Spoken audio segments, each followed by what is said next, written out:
In this video, we'll create a complete single-page Bootstrap template called the Nuno theme.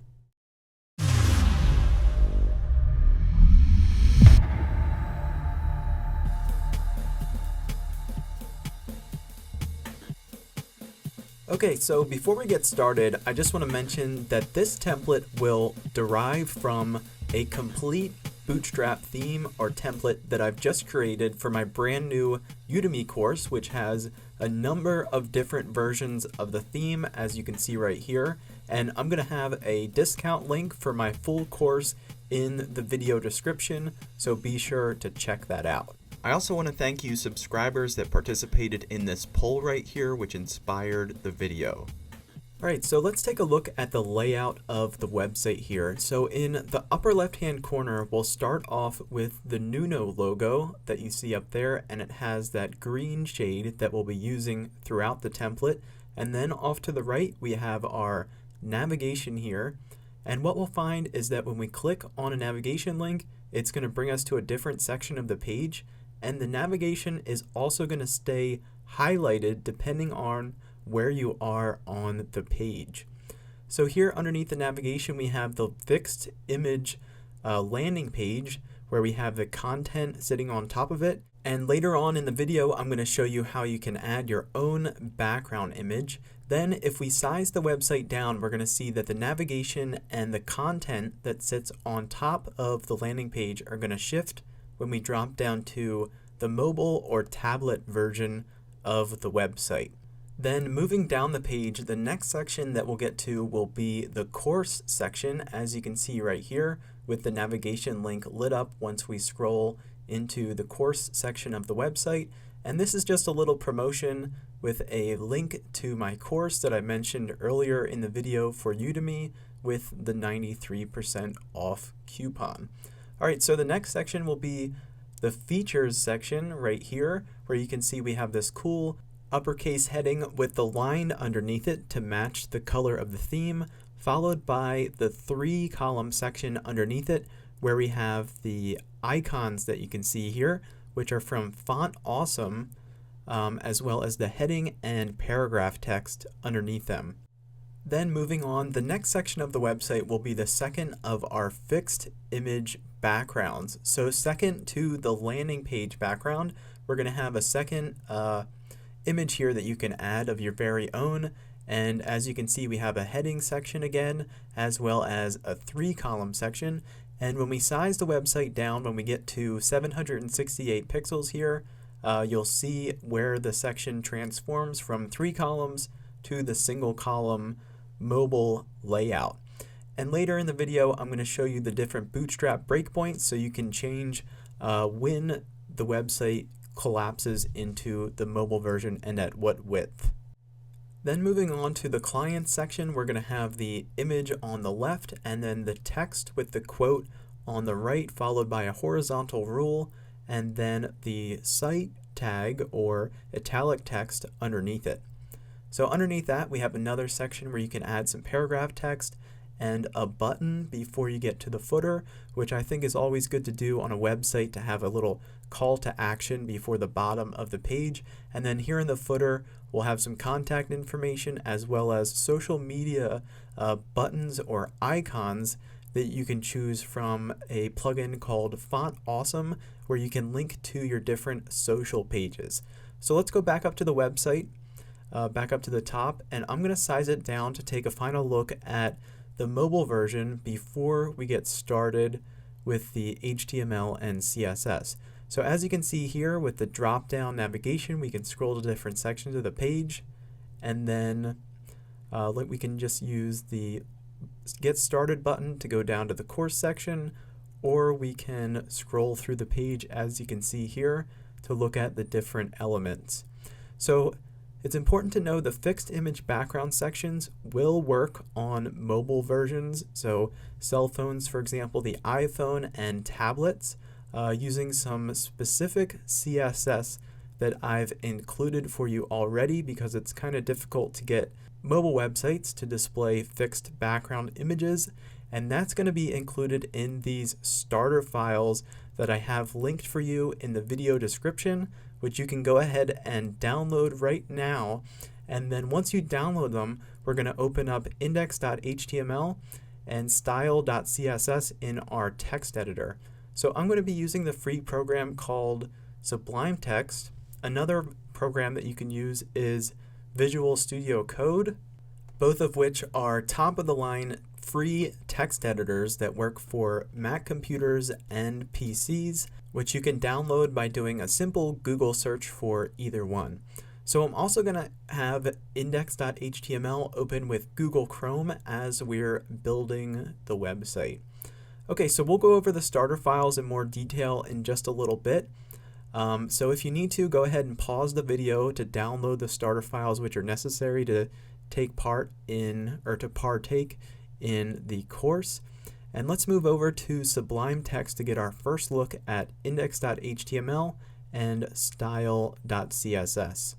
So the first thing that you'll notice here in index.html and then once you get to style.css is that there's a little bit of content already included for us, and the only HTML and CSS content outside of the head section and linking CSS and JavaScript files will be this content that you see right here, which again is a little promo for the course that I mentioned at the beginning of the video, and you're welcome to leave the HTML and CSS in there to save some time later in the video, but I will be deleting it so we can learn how to create that section for ourselves.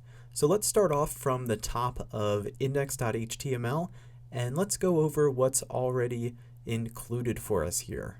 So from the top of index.html, we'll start off with the head section right underneath our doc type HTML, and then our actual HTML tag where we specify language English. We have, as I said, the head section where all of the invisible important information will be that tells the browser how we want the website to display. So at the top of the head section, we have our character type, which is the standard UTF-8. And then we have metaname viewport with device with initial scale 1 for mobile devices and tablets. And then we have the title of the website, which if I drop the browser down right here, you can see it's in the tab above where you put in the URL.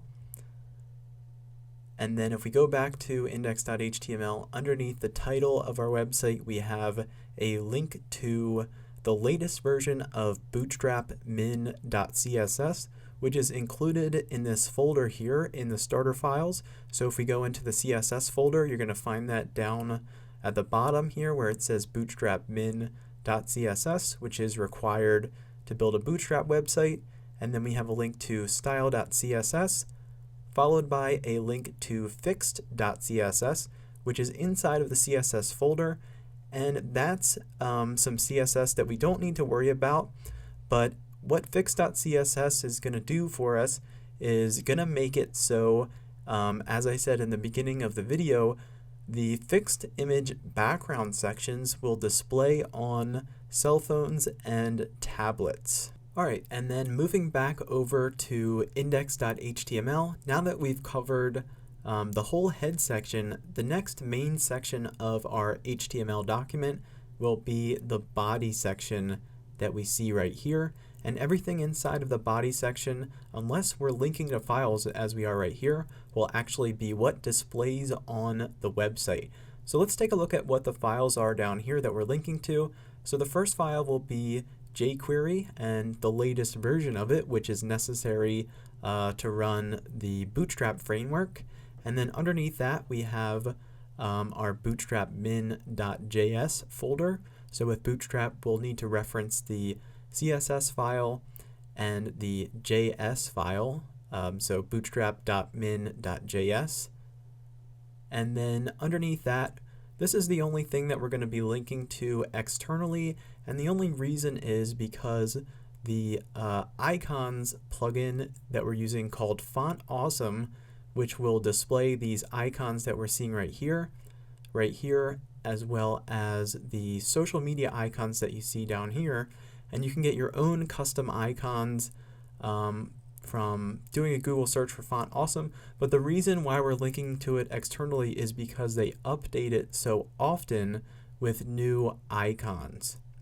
All right, so I'm going to go ahead and do away with the HTML and CSS that's already included for us for the course section that you see right here. As I said before, you're welcome to keep it in there to save yourself some time, so you can skip over that section if you want. But I want us to start from scratch here, other than the linking of the files in the head section and the bottom of the body section with the JavaScript files. And one last thing here before we get started, you can see that I've included some information on the Bootstrap breakpoints. So the only breakpoint that we're going to be using in this will be the medium width breakpoint, which occurs at 768 pixels. But you're welcome to experiment with the different breakpoints that you see, and you'll learn more about how to use them in your experimenting as the video goes on. Okay, so let's take a look at the first thing that we're going to add to the website, and that's going to be something called Bootstrap Scrollspy. So as we noticed while looking through the website, when we scroll to different sections, you'll see that the navigation will be highlighted per section we're scrolling through. So to do that, what we'll need to do is first tell the body that we're going to be using something called data by scroll for Bootstrap Scrollspy, as I said.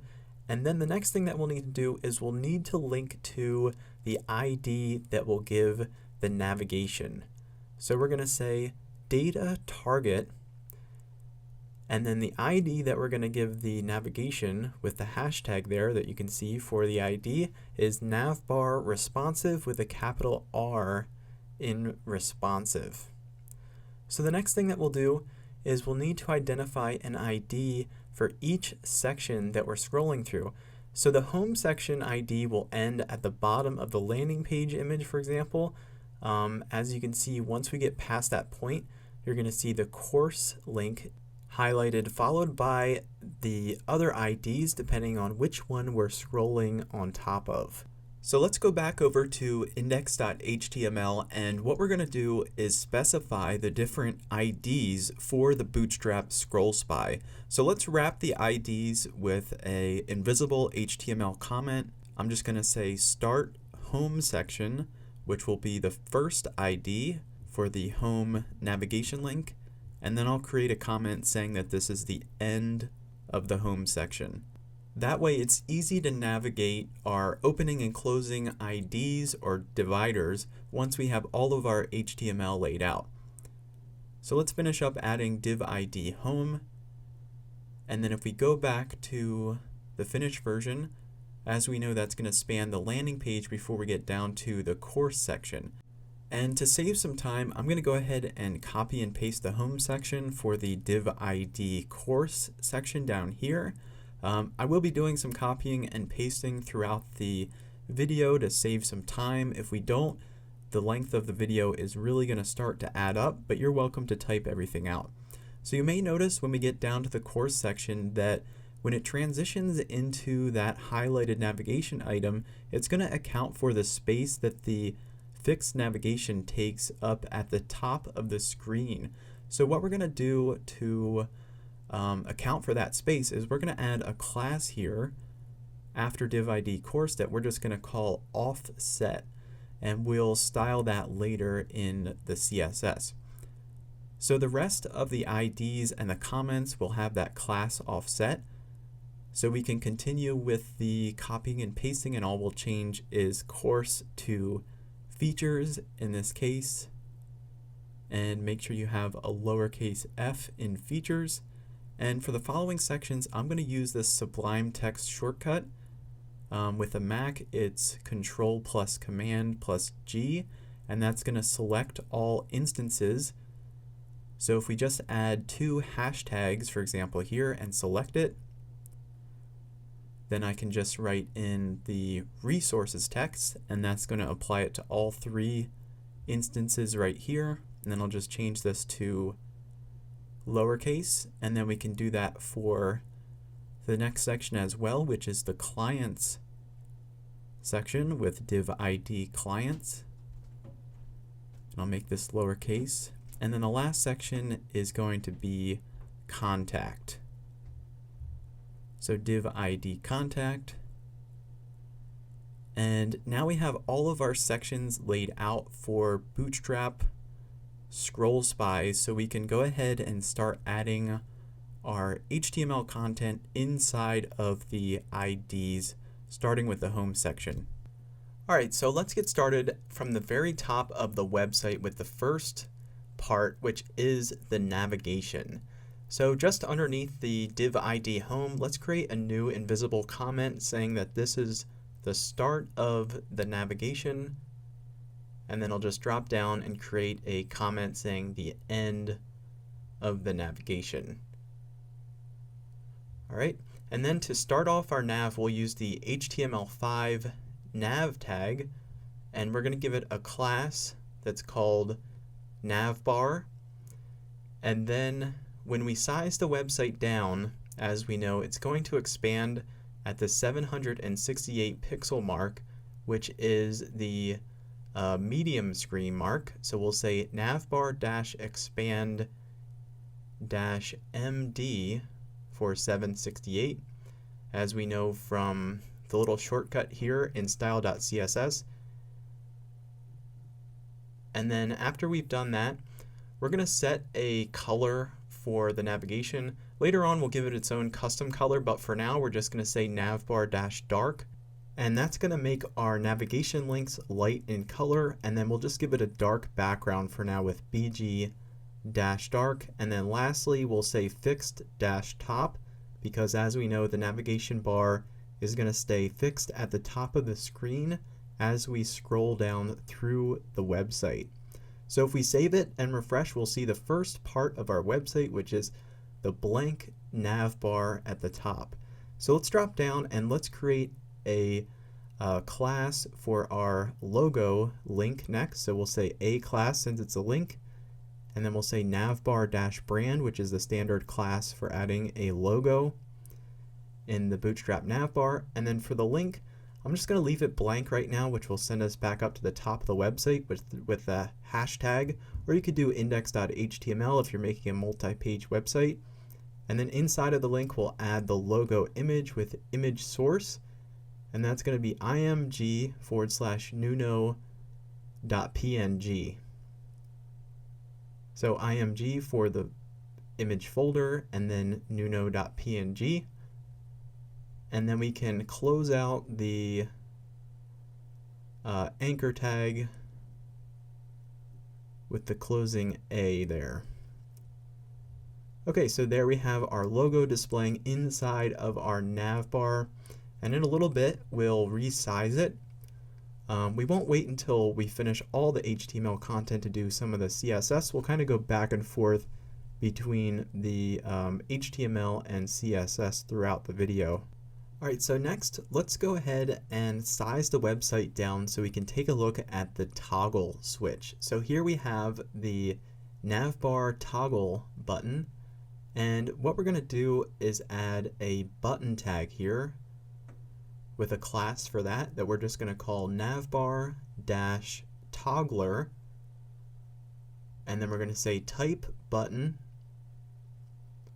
and then data toggle, and we want it to collapse the navigation. So it's going to open and collapse, so we'll just say data toggle collapse. And then for the data target, similar to what we used for the Bootstrap Scrollspy, we're going to use the ID that we give for the actual navigation. So when we click on the navbar toggler button, it's going to display that ID. So that'll be navbar responsive with the capital R, and then we can close out the button tag. And if we go and refresh, we'll start to see the button a little bit here, but we want to add the hamburger menu that we see displaying inside of the original button here. So we can do that with a single span class with Bootstrap 4. which is navbar-toggler-icon.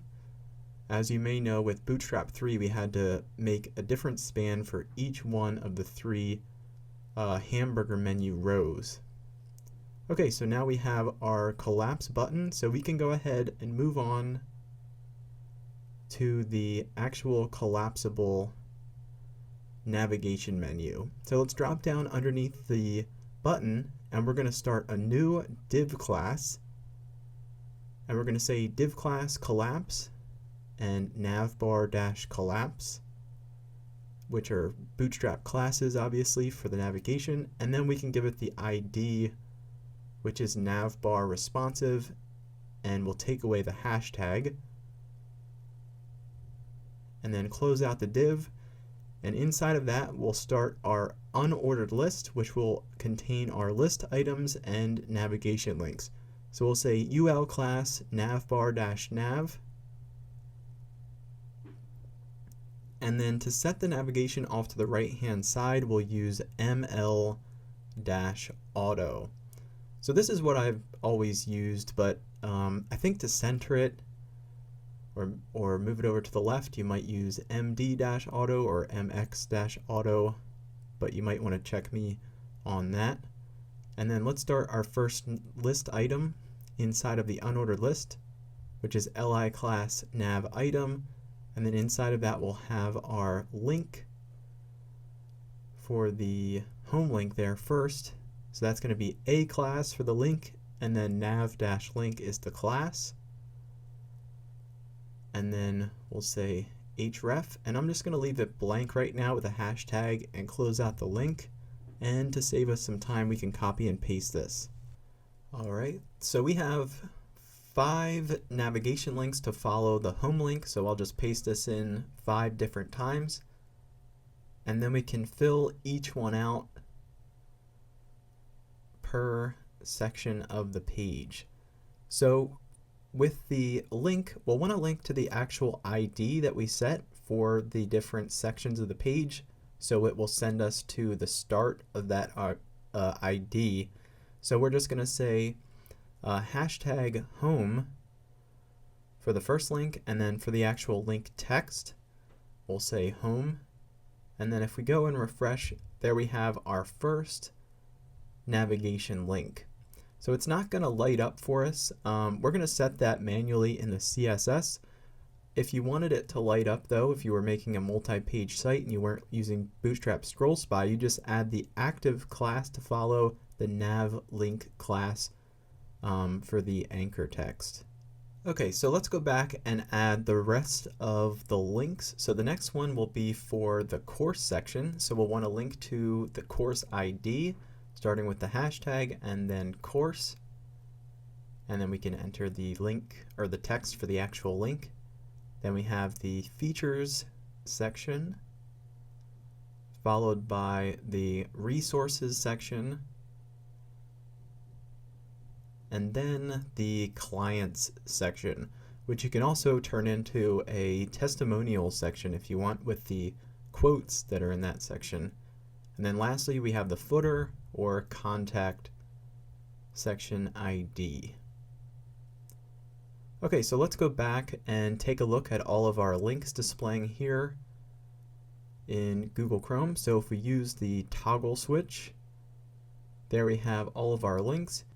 And the reason is because with Bootstrap Scrollspy, if there's no content for it to pick up on, if there's no section ID that you're displaying or scrolling on top of, it's always going to select the last section ID in the Bootstrap Scrollspy, which as we know is the contact section.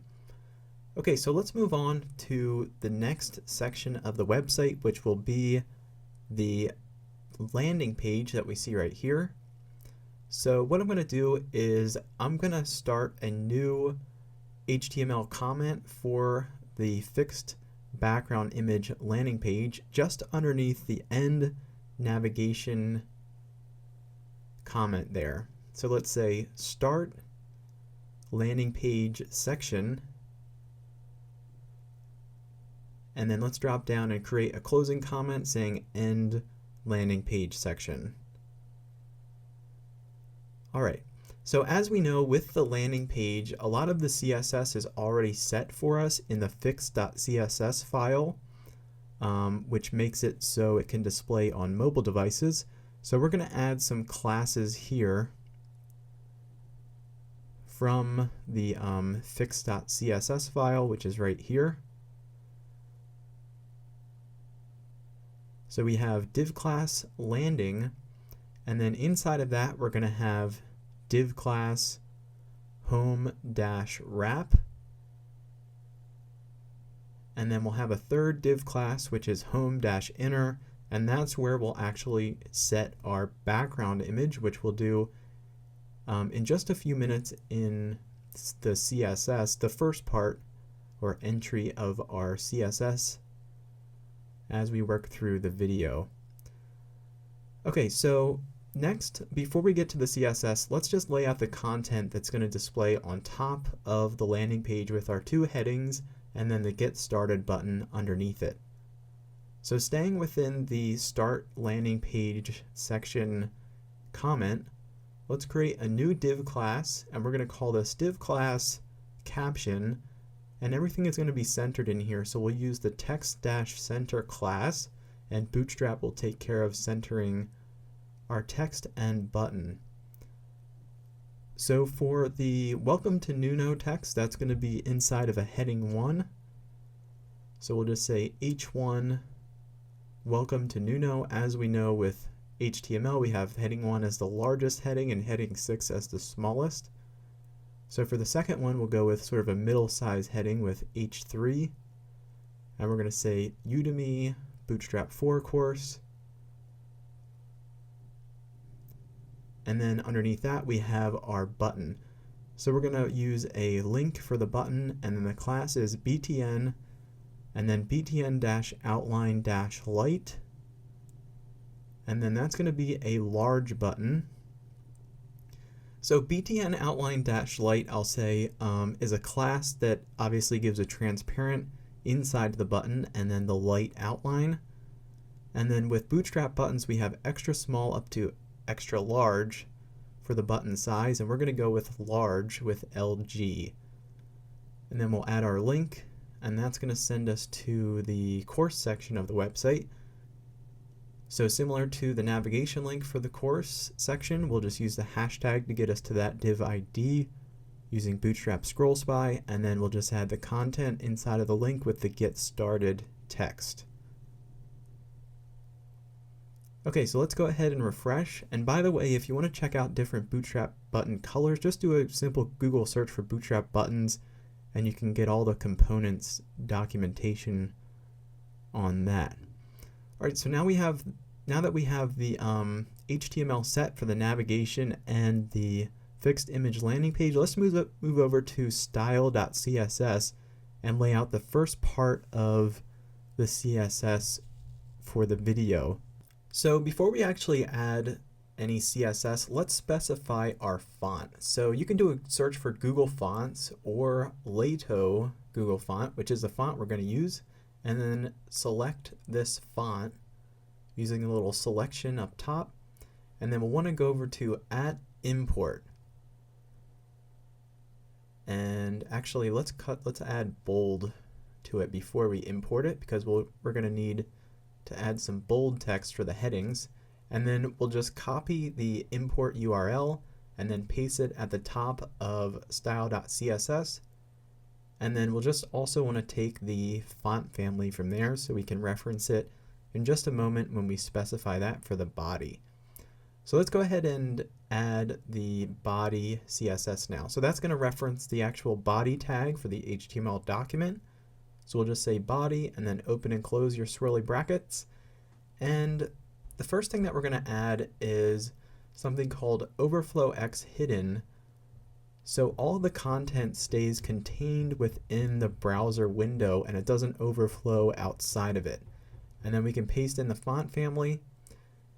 And let's go ahead and specify the color of the font that we're going to be using throughout the theme, which is kind of this grayish blue color right here, which is a hex value 505962. And if you want to pick your own color. You can just do a Google search for color hex or hex color and go ahead and add your own hex value for your own text color. Alright, so now that we have our font set and our font color, let's go ahead and drop down to the navigation CSS. So I'm going to create a comment to separate it saying navigation.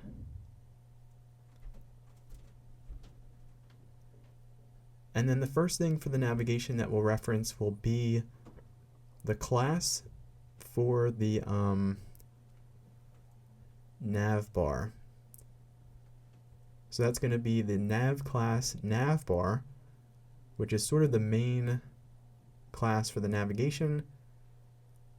And we're going to be able to change the background color, among other things, using that class alone. So we're just going to say .navbar, and then text transform uppercase to have all of our links in uppercase characters. And then let's also make it bold to match the original with font weight 700. And then the font size is slightly smaller than the original, so we're going to say 0.9 rem. And if you're unfamiliar with rems, 1 rem is 16 pixels. So 0.9 rem is about 14.5 pixels or so. Alright, so now that that's set, let's space out the characters for the links a little bit. So we're going to say letter spacing 0.1 rem. And then let's set the background color. So this is going to be a transparent background color. So rather than using a hex value, we'll use red, green, blue, alpha, and this is going to be 0, 0, 0 because it's all black. And then we'll have it at a 40% transparency with 0.6. And if we refresh, there we have the letter spacing, but to get the background color to take effect, we're just going to say important here to override the BG dark class for the navigation that we added. Alright, so there we have the background color. It looks a little lighter right now because we don't have the image that it's displaying on top of, but let's move down to resize the logo using the Navbar brand class. So we're going to say navbar-brand, and let's give the logo a height of 2 rem. That's going to make it 32 pixels in height, and the size of the logo originally, we'll actually need to reference the image too. So the size of the logo originally is 64 pixels high, so that's going to work out perfectly with high resolution screens, resizing it to be half the size of the original picture for the logo. Okay, so let's move down to the actual navigation list items. So if we take a look back at index.html, the class for the unordered list is navbar-nav, and then we'll reference the li for the list item. So we'll say navbar-nav li, and then let's add some additional padding in between the list items. So we'll say 0.7 rem, and that's going to space out our navigation links pretty nicely. Okay, so let's move on to the color of the links.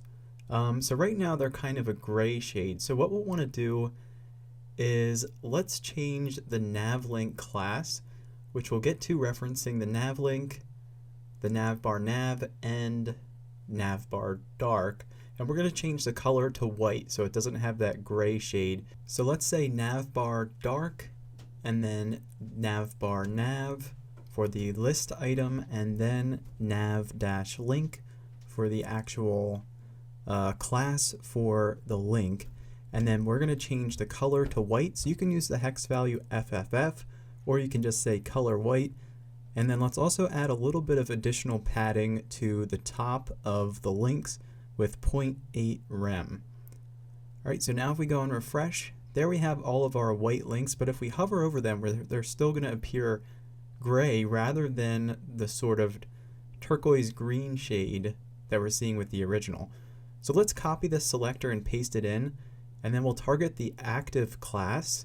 So the navigation is lit up according to which section we're in with Bootstrap Scrollspy, and then we'll also add the color to the hover effect. So we'll say :hover, and then the hex value for that green shade is going to be 1EBBA3.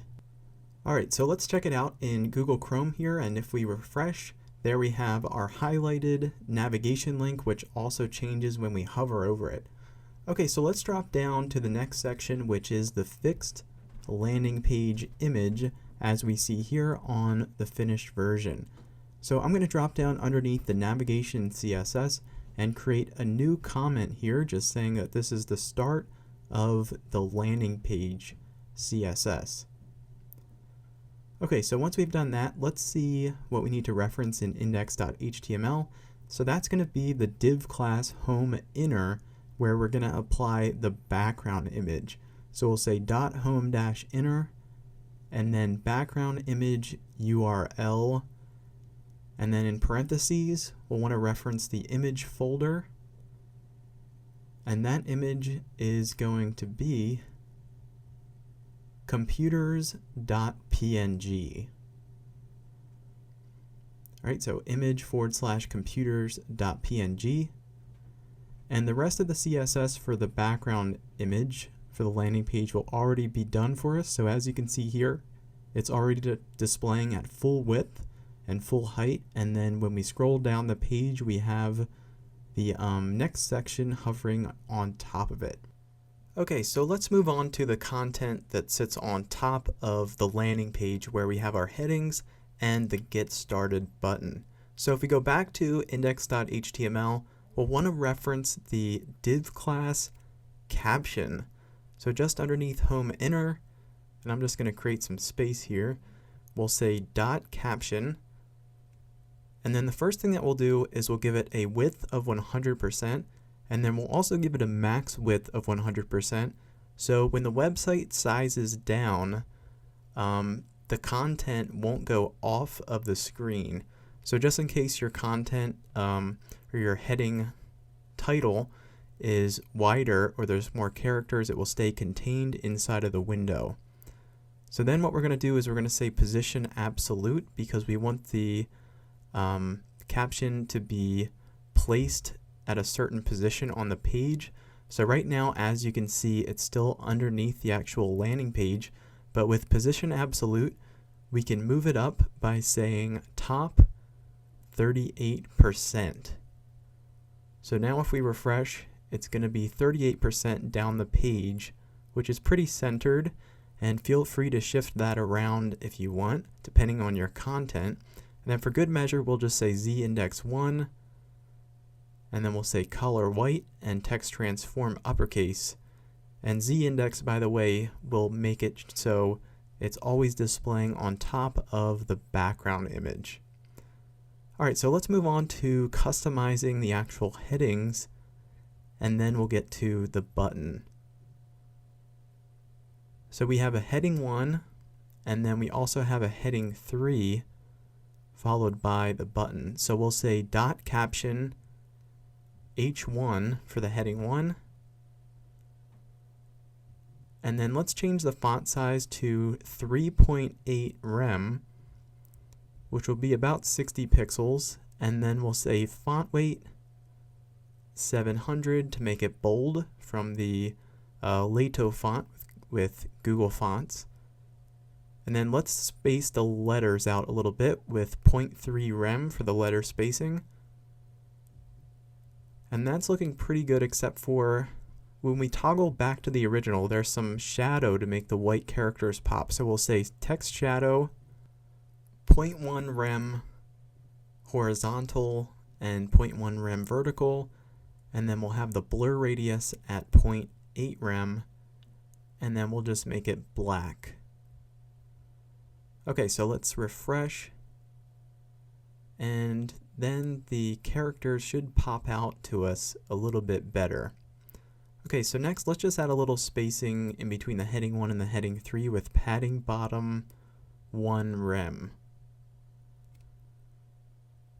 Okay, so now we can move down to the heading 3. So we'll just reference the same class with .caption h3, and then let's give it a font size of 2 rem.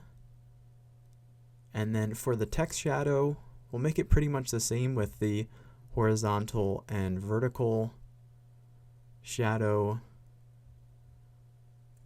but we'll change the radius to 0.5 rem. Okay, so let's go ahead and refresh, and it looks like the sizing didn't take, so I must have missed something. Okay, so I added style instead of size, so let's try it again. And there we have it, matching the original, except for we're also going to add a little spacing underneath this, just like the heading 1, with padding bottom 1.6 rem. Alright, so there we go. And now we can take care of the button styling. So by default, Bootstrap buttons have the rounded corners with a little bit of border radius. So let's change the BTN large or LG class here. And let's make the border width a little bit wider with border width medium, and then we'll take away the rounded corners by saying border radius 0. Alright, so that's looking better, except for there's a little bit of a difference in the spacing. So let's change the padding on the inside of the button between the text and the border at 0.6 rem vertical, and then 1.3 rem horizontal. And to match the original, let's just increase the font size to 1.1 rem. And then let's go ahead and take a look at it. Alright, so there we go, and it should be matching to the original, which it is. The only difference we can tell when we toggle back and forth will be the navigation links lighting up differently.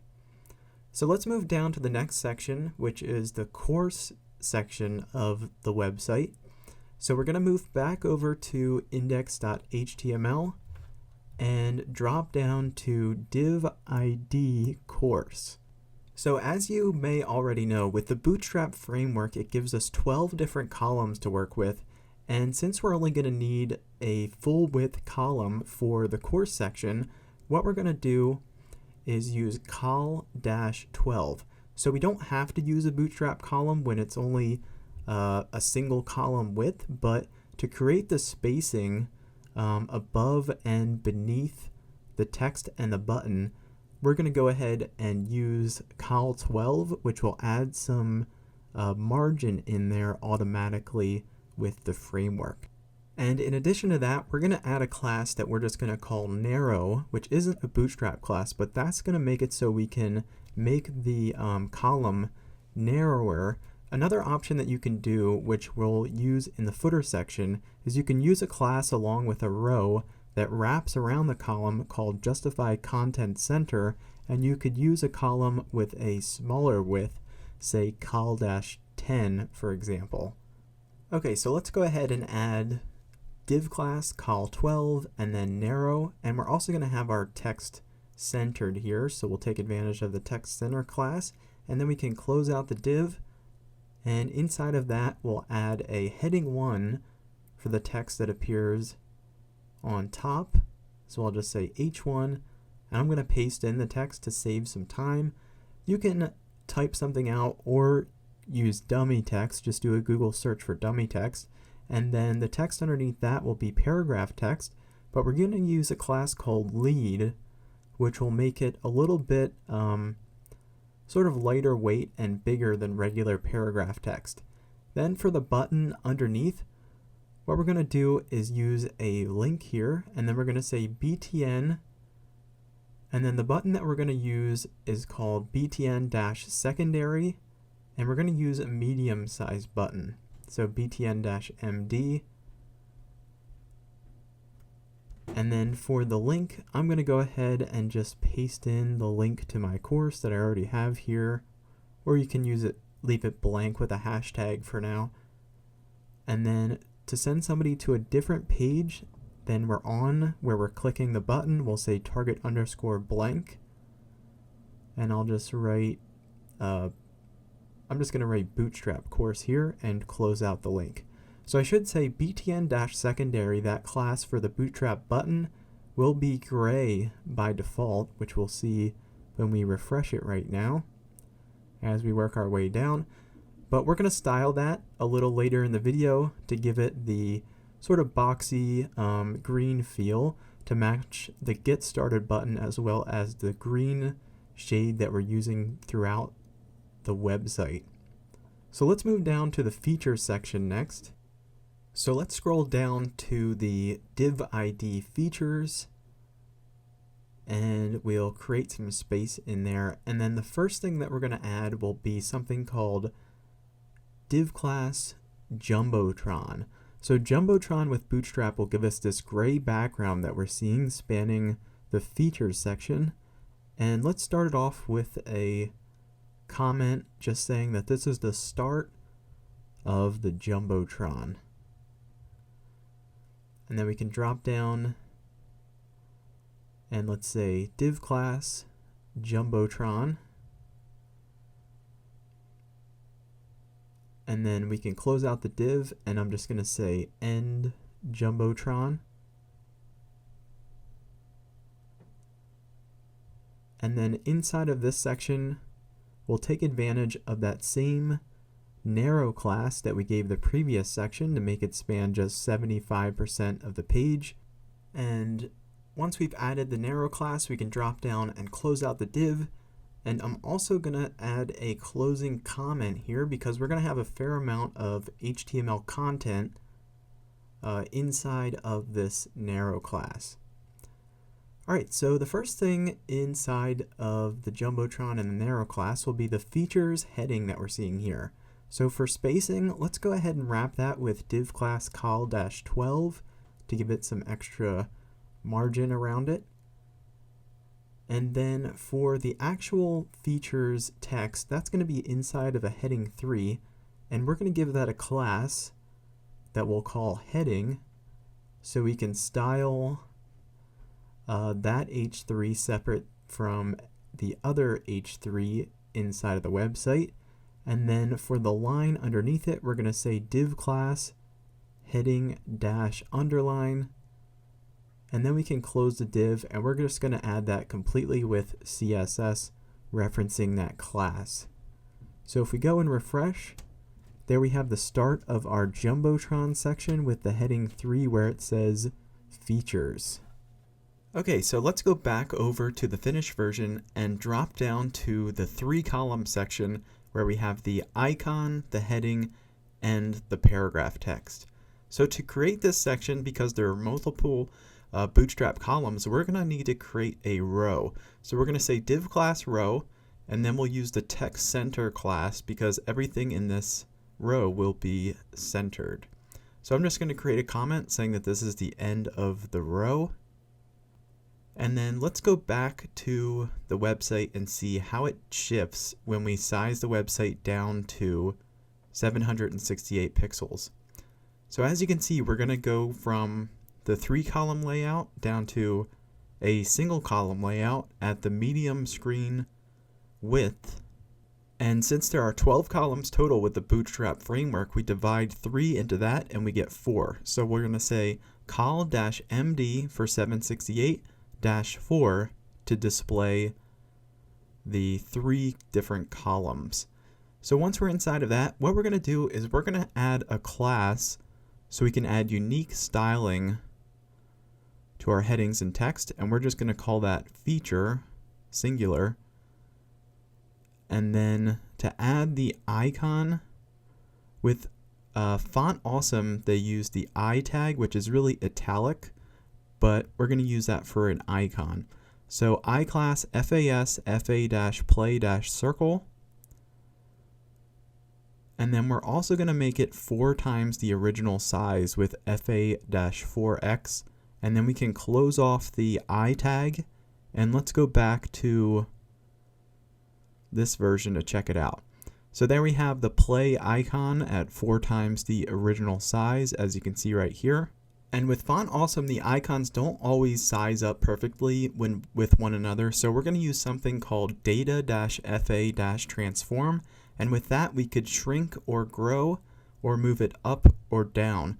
So we're going to use shrink, and we're going to shrink it 3/16 of the size of the icon. And as you can see, it's a little smaller right now, and the size is matching the original, but we're also going to move it up a little bit.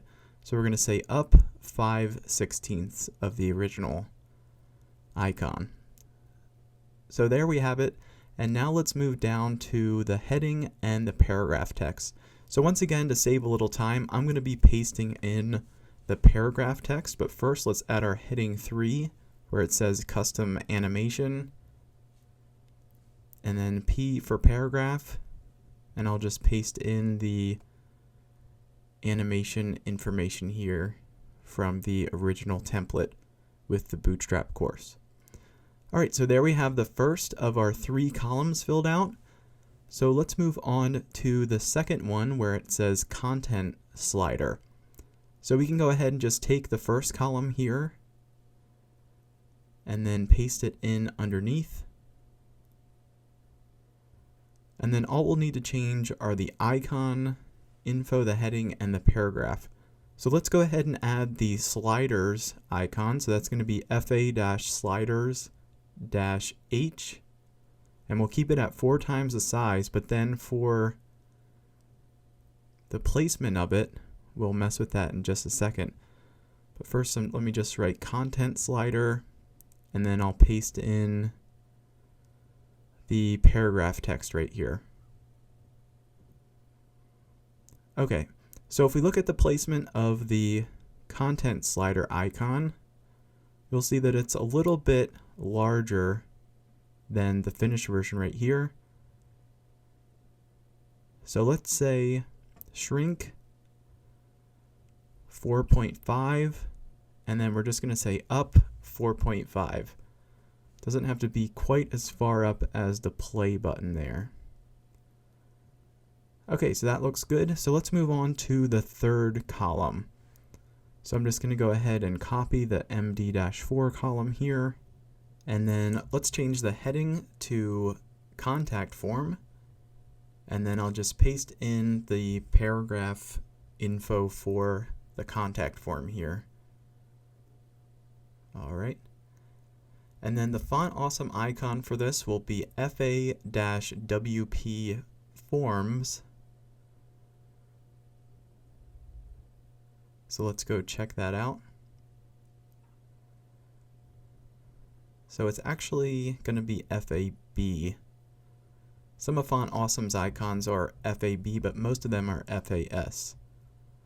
So that looks good, except for let's change the placement of it a little bit. So we'll just shrink it by 4/16, and then we'll say up 5/16. Okay, so now if we were to toggle back and forth, it's going to look just like the original, except for we haven't added the class that makes the content or row a little narrower. So let's move down to the next section, and we'll do this section, and then we'll go back over to the CSS. Alright, so this will be the second of the fixed image background sections, the first being the landing page. So for this, what we're going to add is a div class that we're just going to call fixed background, and that's going to span the entire window where we're seeing the background image.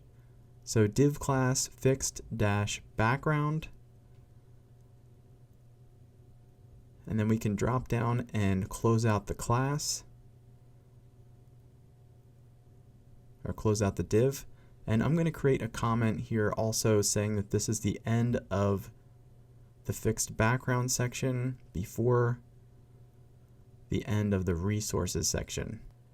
Alright, so then inside of the fixed background class, we're going to have a row. So we'll say div class row, and then since all of our text in here will be white, we're going to add a class to separate the text from the rest of the theme that we're just going to call dark. So we know it's a dark section and we want light text. And then I'm just going to create an ending comment here for row dark. Okay. So now for the fixed background image, similar to the landing page, we're going to have two IDs, or classes rather, inside of that fixed background class that we added. So let's go ahead and add the first one. And we can actually delete the landing class here. So the fixed background class will act as the landing class in this section, and then we'll just have div class fixed wrap and div class fixed. And the div class fixed is where we'll actually add the background image. So let's start adding the content, starting with the heading 3 at the top, similar to the col12 heading and heading underline classes that we used in the features section. So we can go ahead and just paste that in here. And then let's just change the heading to built with care. And then once we style the dark class that we added to the row, that will display with white text.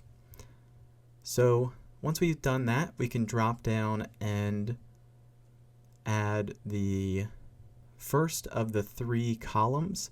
So we're going to use the same class that we used for the features section to display 3 different columns, which is col-md-4. So you can go ahead and copy it from above, or you can start it fresh. So I'm going to say div class col-md-4 and then drop down, and we're going to have a heading 3 for the HTML5 text in the first section there, or first column. And then underneath that, we'll use the div class feature again. So we can color the Font Awesome icon with that green shade. And then this icon is FAS FA-code, and we're going to make this 3 times the original size rather than 4. And then we can drop down once we've closed that out and close out the feature class. And then let's add the paragraph text underneath. And we'll use that lead class again to make it larger paragraph text. And then built with the latest HTML5. All right, and then don't forget to close out your div class col-md4.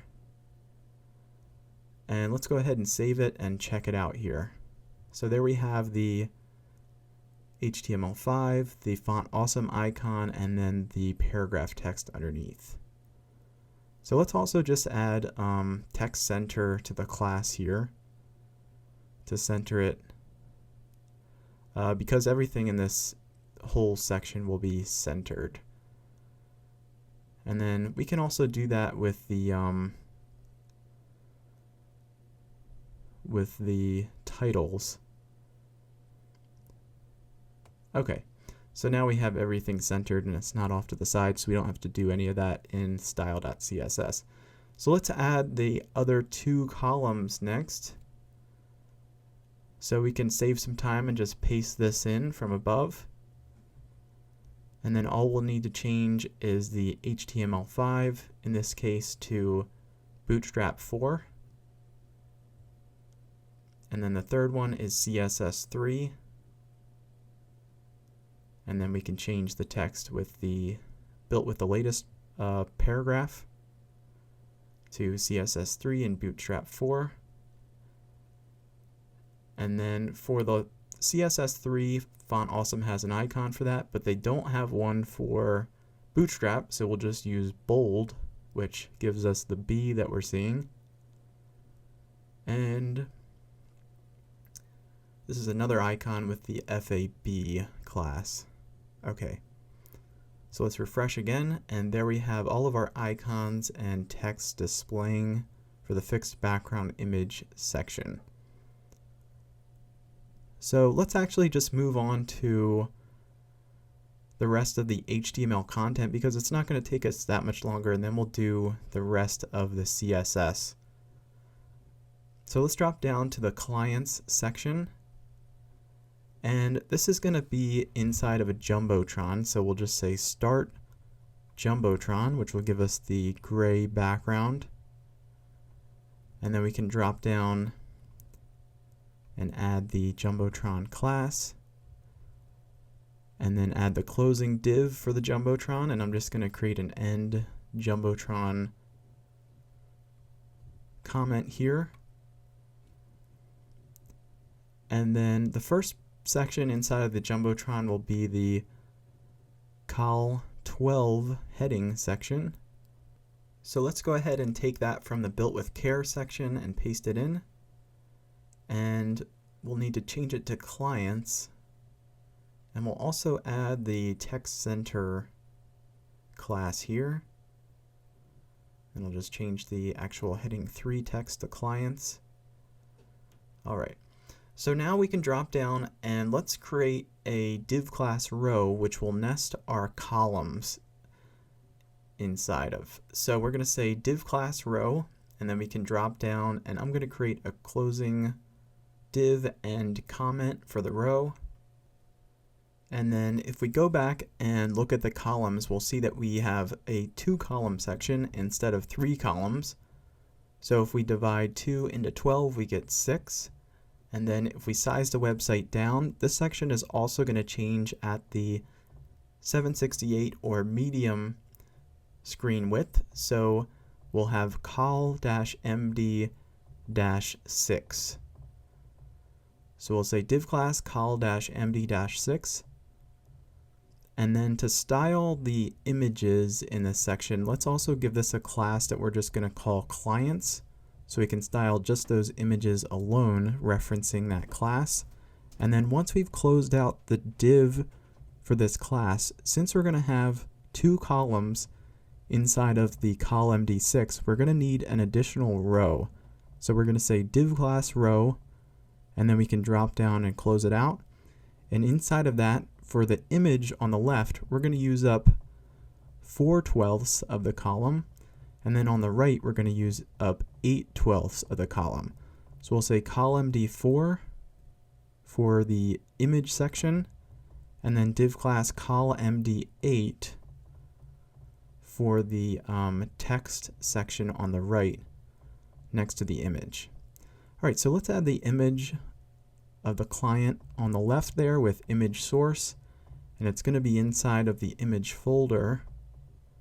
So that'll be img/clients1.png.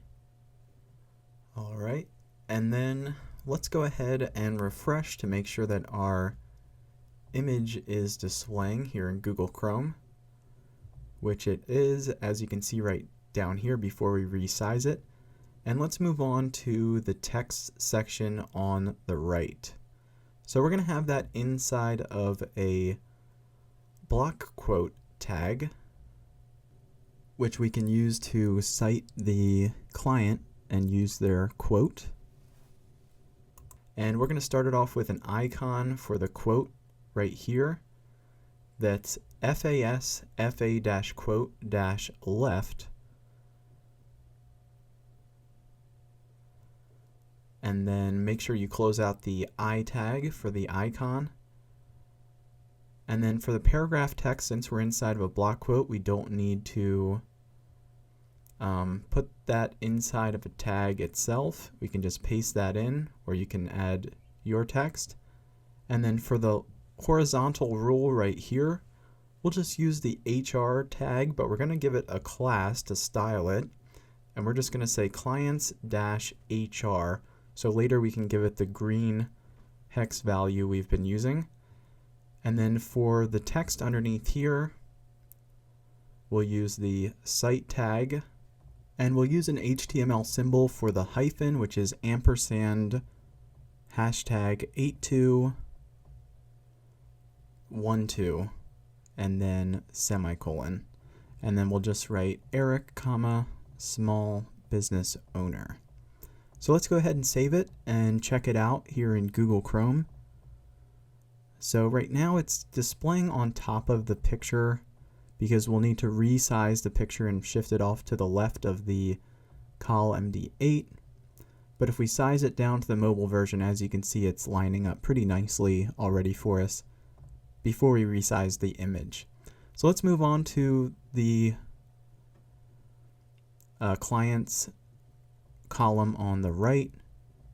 So we can just paste this in, and this should be pretty quick. We'll just change the client image to client2.png. And then for the text down here, I'll just change that to Rachel, professional photographer.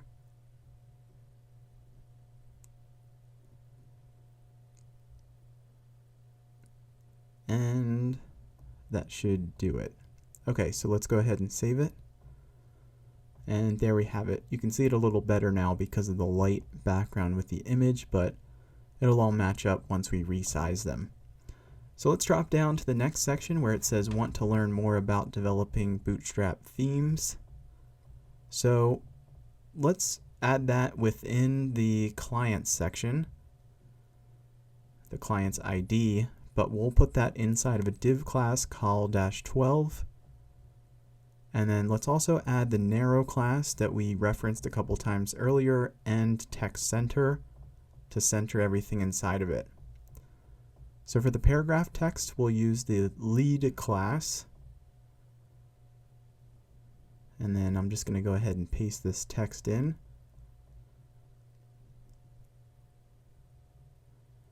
All right.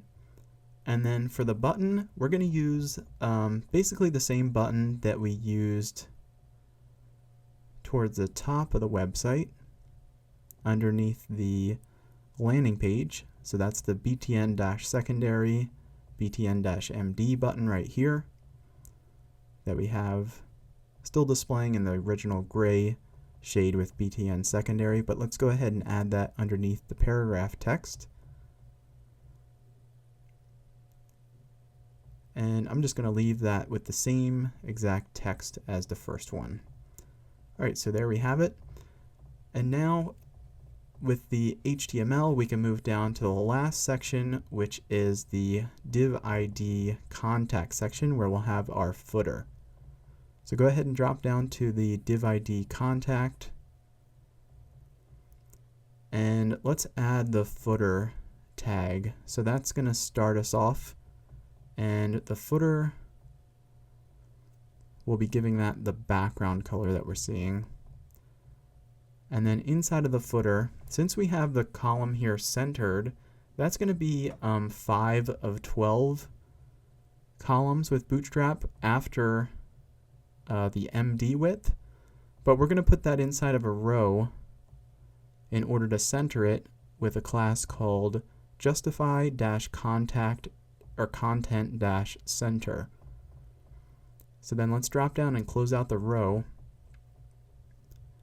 And so with that, we can add our Bootstrap column that doesn't take up the full width, and it's going to display centered for us on the page as we see here.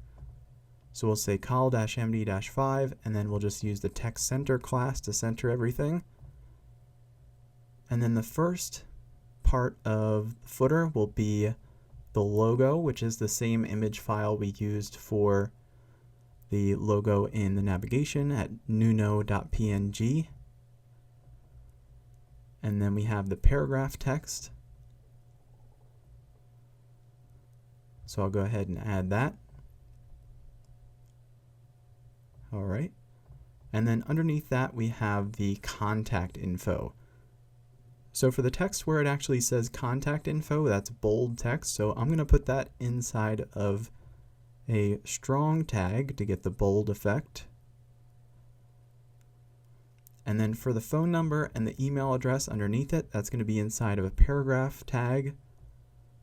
So I'll just add the 888 phone number and then add a line break with BR to create a new line and add the email address here. All right.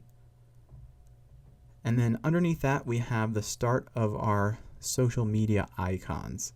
So once we have all that displaying, let's go ahead and start off the icons, which is, well, the first one is Facebook, but what we'll do is let's add the link and the icon HTML here, and then we'll specify it afterwards. So we'll say ahref target_blank so it opens up in a new tab. and then I class. And all of them are going to start with FAB, FA dash. And then we can close out the icon and the link. And let's go ahead and just copy this and paste it in for the other two icons. All right, so as we know, the first one's going to be Facebook, then we have Twitter and Instagram. You could also do a YouTube icon, for example. So we'll have FA-Facebook Square, and then FA-Twitter-Square. And there isn't a square one to match for Instagram, so that's just going to be FA-Instagram. And then for the links, as you can see, they're displaying right here. I'm going to go ahead and just copy my links that I have for this one's actually a YouTube link, so that's my mistake. It doesn't go to my W3Newbie Facebook page, and then I'll add my Twitter link and then my Instagram link. Okay. So now if we were to save and refresh, it'll link us to all those pages, but let's drop down and add the socket at the bottom, which is the line that spans the page. So we'll use HR class socket, and then we'll just use the copy symbol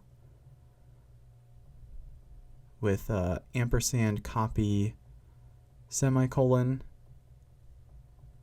And then I'll just write Nuno theme and period. Okay, so that does it for all of our HTML content. And for some reason the socket is pushing the content off to the left, but we'll fix that in the CSS down here in the footer in just a little bit. So let's move over to style.css. And the first thing that we're going to style will be the course section, which follows the landing page. So the landing page was the last thing we styled, so we'll start with the course section ID. Okay, so let's move over to style.css, and we can get started. So I'm going to drop down underneath the CSS that we added for the landing page and create a new comment saying that this is the start of the course section styling. All right, so to start off the course section, the first thing that we'll style will be making the section a little narrower. So let's go ahead and take care of the narrow class that we added to a few different sections. So if you remember, we have the div class narrow here. So we'll use period narrow to reference the class. And then let's give it a width of 75%. And then for the margin, we'll say 1.5 rem top bottom. And then we'll use auto left right to make sure that the section is centered. And then let's go ahead and check it out here. Okay, so there we have it displaying a little narrower, so that looks a little cleaner, but then let's also add some padding to the top. So we'll say padding top 2 rem, and that's going to create a little more separation from the landing page image. All right, so that looks good, except for once we enter the course section, we have different sized heading 1 text. So let's say narrow H1 for the heading 1 right here.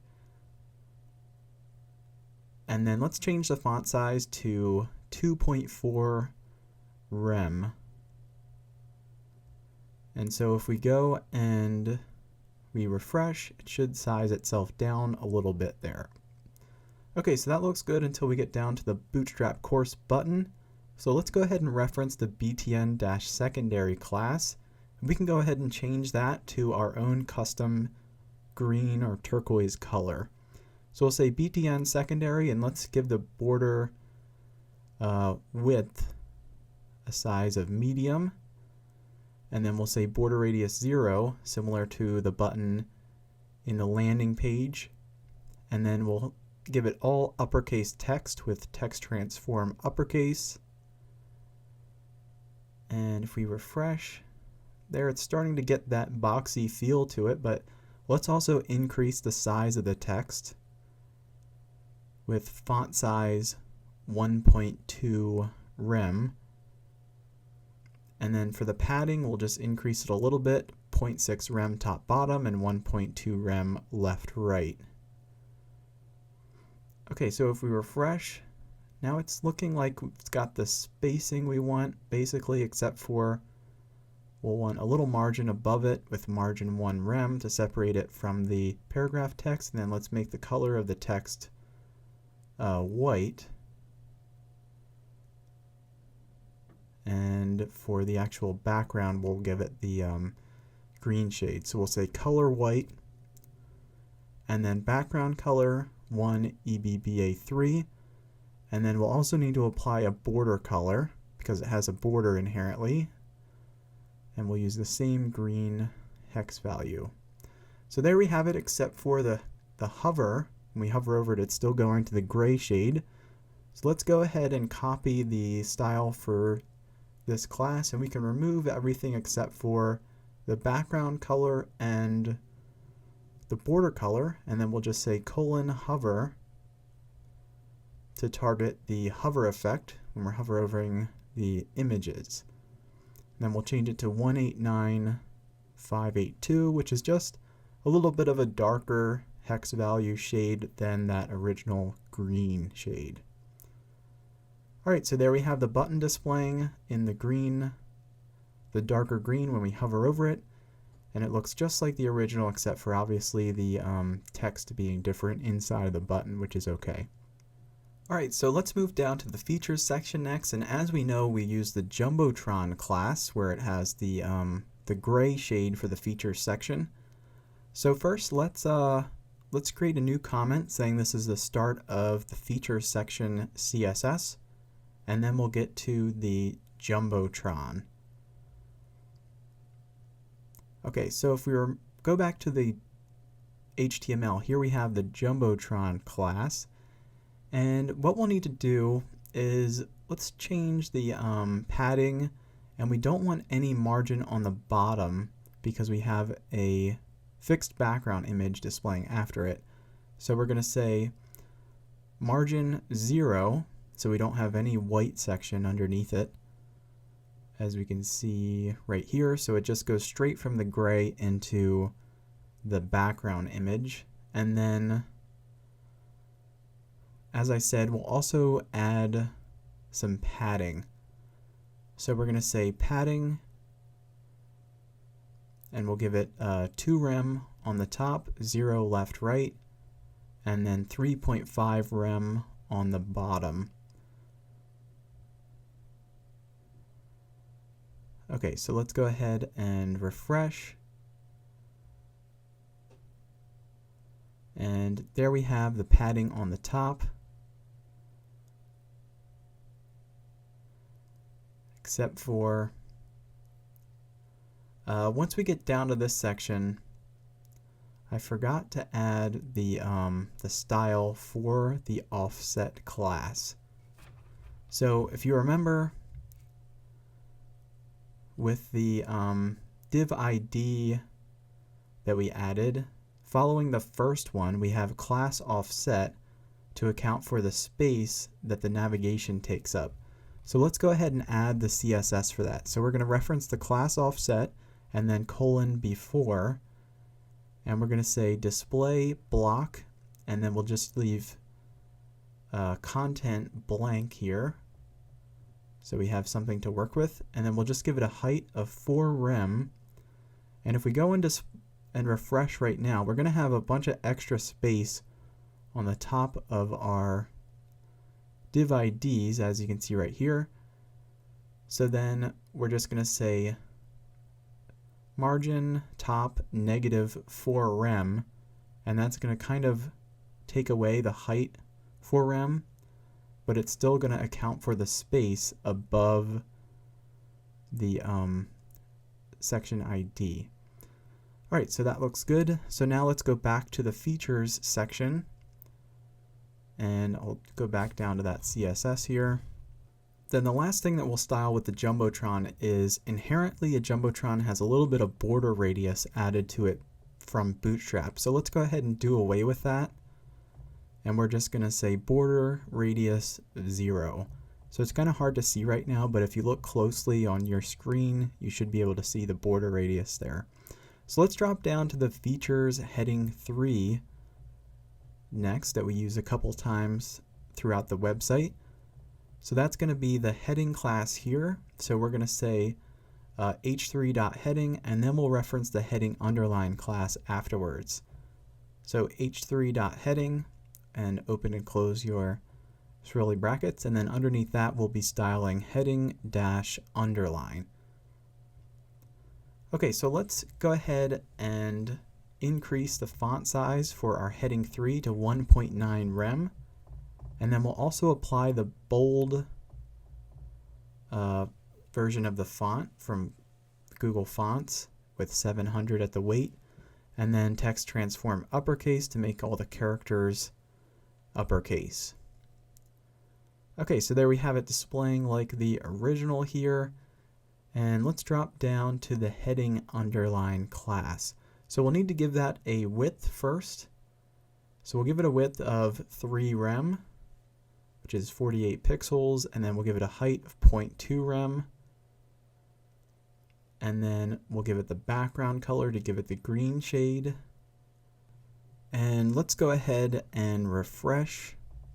And as you can see right now, it's kind of pushed off to the left, so we'll need to center it. So let's use margin 0 auto to center it, and then we'll also add some space to the bottom of it to separate it from the 3-column section. So we'll say 2 rem margin on the bottom. So that's 0 top, auto left, right, 2 rem bottom. So that looks good, except for we'll also just add a little space underneath the actual heading 3. So we'll say margin bottom 1.9 rem. Okay, so let's go ahead and refresh, and there we have it, looking just like the original. Okay, so let's drop down to the 3-column section next inside of the features part of the website. And to change the color of the icons, we're going to need to use or reference a very specific class with font awesome. So that's going to be the svg-inline-fa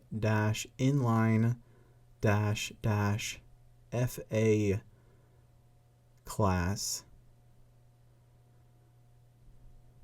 So let me go ahead and exit out of this.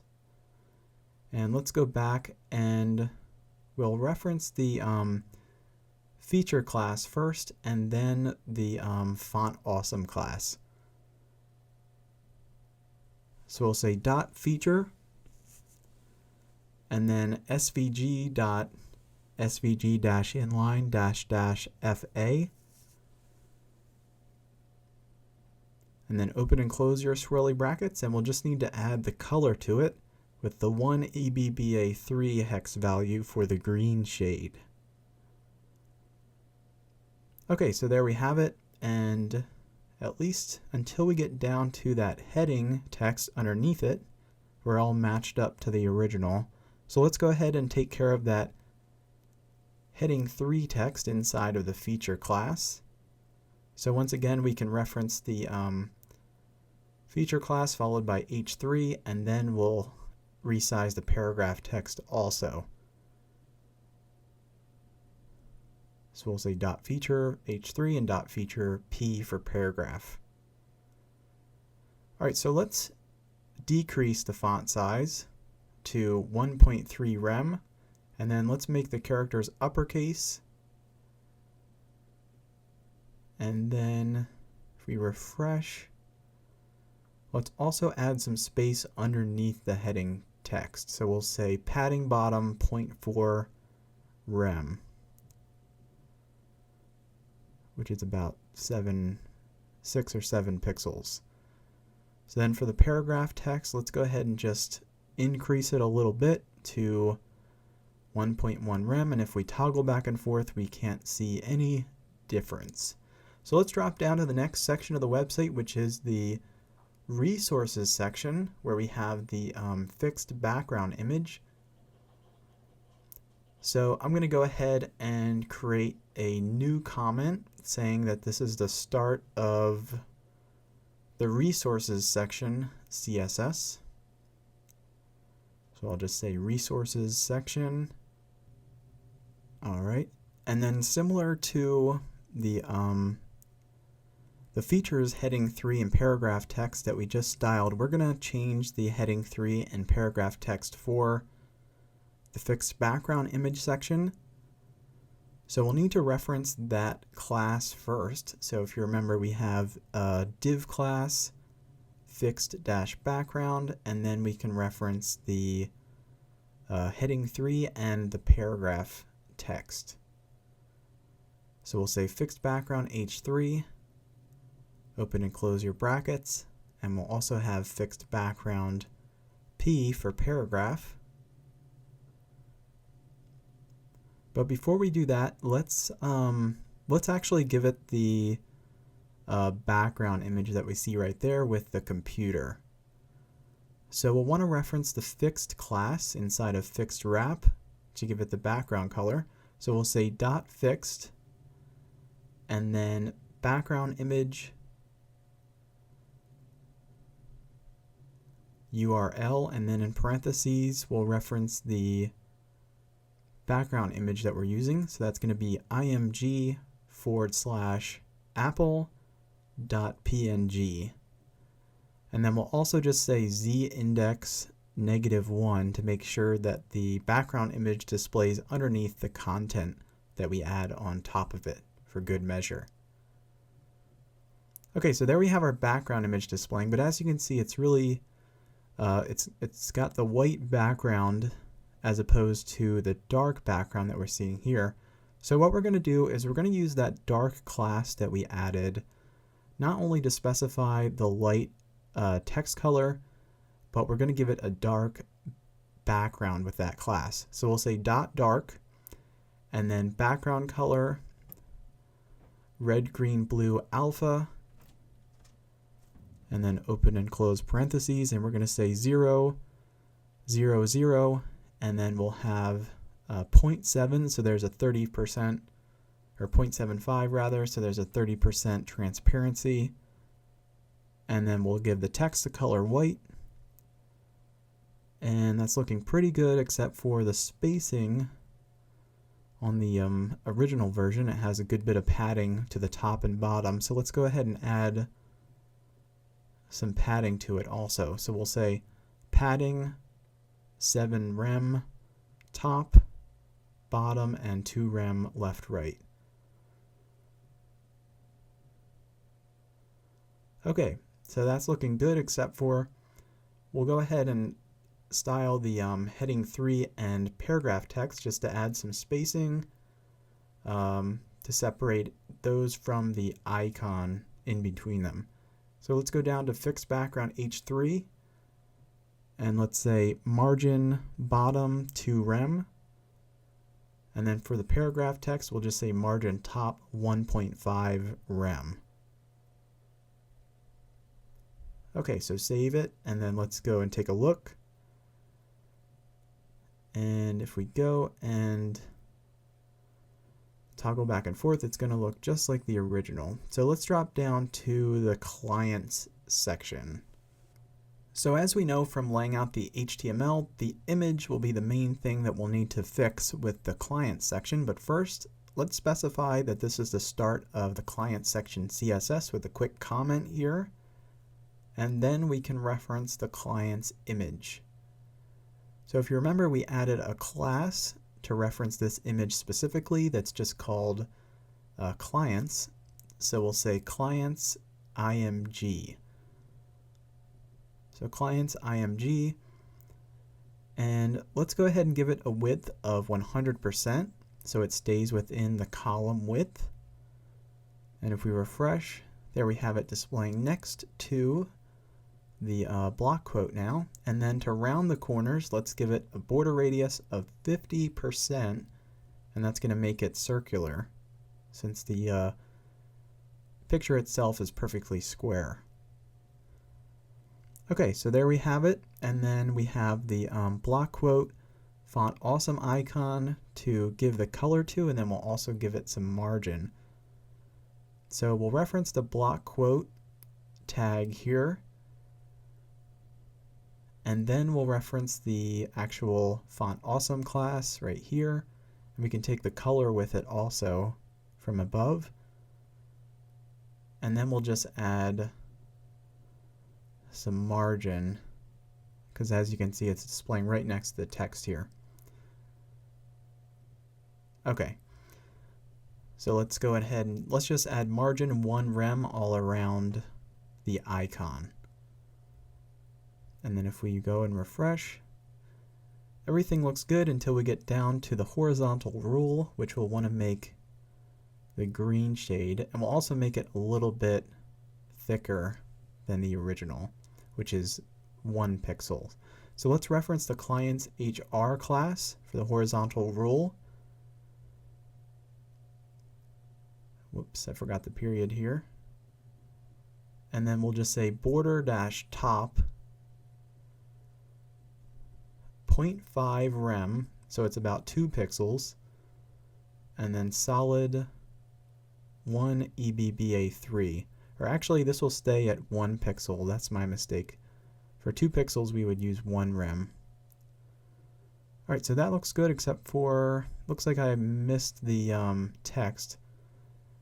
When I pasted in the text, I didn't change it to the finished version, so I'm just going to go ahead and change that for the one on the right here. And then once I refresh, if we toggle back and forth, we don't see any difference between the websites until we get down to the contact section or the footer.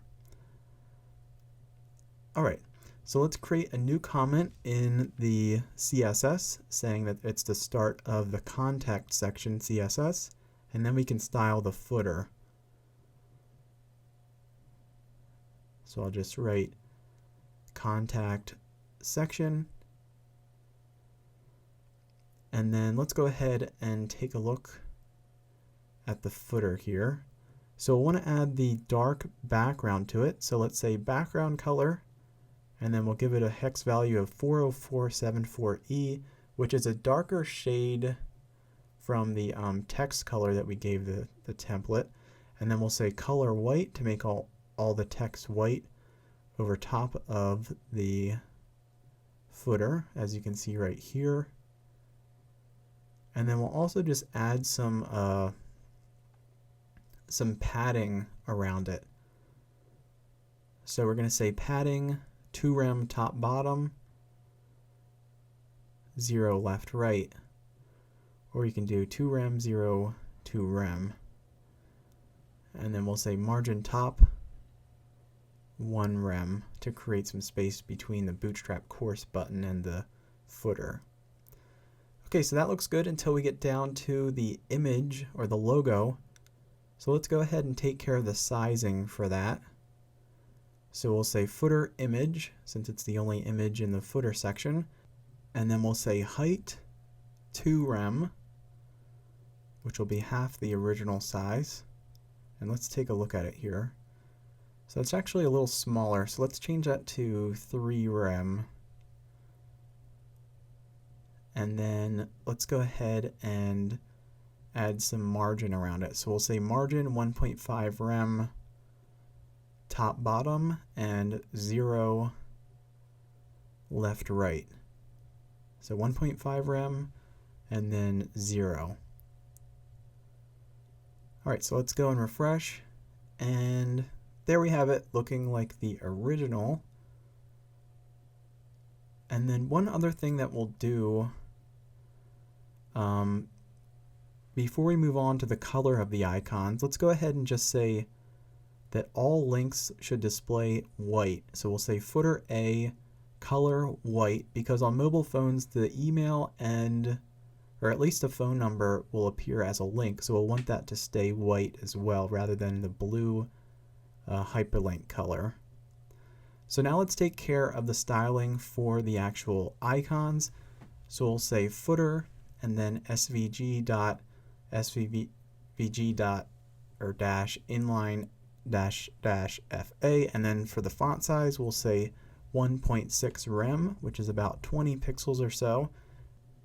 And with that size it should match up the original with the original size, but we'll need to space them out. So let's give them some margin. So we'll say margin 1.2 rem top and 0.5 rem right, and then we'll just say 0 and 0 for left and bottom, or bottom and left. Okay, so there we go, except for the hover color, we want it to be the green shade. So let's go ahead and take from this selector and paste it in, and then all we need to add is :hover, and then let's add the green hex value, and we'll also need to add !important for it to take effect. So if we hover over it, there we have the hover shade. And the last thing that we'll style in the footer section will be the horizontal rule.